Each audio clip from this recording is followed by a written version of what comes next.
The basic things that you need to know about cooking farm-raised venison are that, first of all, this meat is not wild. It hasn't been ranged on, mountains and rough fodder. It's been eating beautiful sweet grass all its life. It's been well looked after. The meat is aged in the vacuum bag. It's not aged by hanging, so it doesn't get oxidized, it doesn't get dehydrated, and it doesn't have a gamey flavor. So you don't need to marinate it like you would traditionally do with wild shot venison. So it's ready to use straight from the package. So open it up, pat it dry, and it's ready to use in whatever application you want. It's not to say you can't marinate it for making a flavor profile to suit a particular dish, but it doesn't need to be marinated to make it ready for the plate. The second thing is, when you do take it out of the vacuum bag, it will oxidize reasonably quickly. So once you've done your cutting or fabrication, put it into a dish, a flatted dish, and cover it with a plain vegetable oil, and it will keep in your refrigerator for another 5 or 6 days. The most essential thing is to keep it nice and cold. For every day of over the optimum temperature, which is 32 degrees or just on freezing, you lose a day's shelf life. So that's a good thing to remember. And when you're cooking with it, it's essential that you use some kind of oil or fat, just a little bit, because the meat is so lean.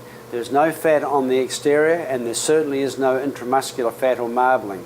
It doesn't matter what you feed deer on, they will not marble into the muscle like you would with other mammals or other cattle beasts and so on.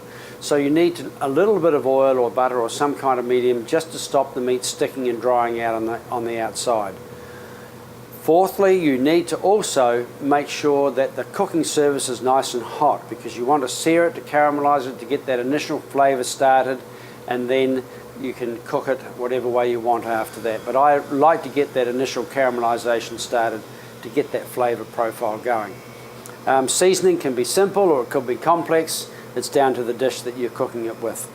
The other thing is to make sure that you let it rest after you've cooked it. It is a protein. All protein shrinks up when you cook with it, and venison is no different, particularly leg muscles, which are the working part of the animal. When you sear them over a barbecue, a grill, or a hot pan, or a hot stove, or any kind of hot medium, it will tend to shrink up a little bit. So once you've cooked it, let it rest. Make sure it's a little bit less done than that you're going to serve it, and then let it rest in a warm place. Let that whole muscle relax, and let the heat from the outside travel to the middle, and let the juices from the middle travel to the outside. So it's a three-way win-win process for everybody. It benefits the meat, and it's going to give the customer a better eating experience. And to serve it, you just need to bring it up to a service temperature by popping it back in the oven or quickly back on the grill, just to bring the outside temperature up to the right temperature to serve it. And that's as simple as it is.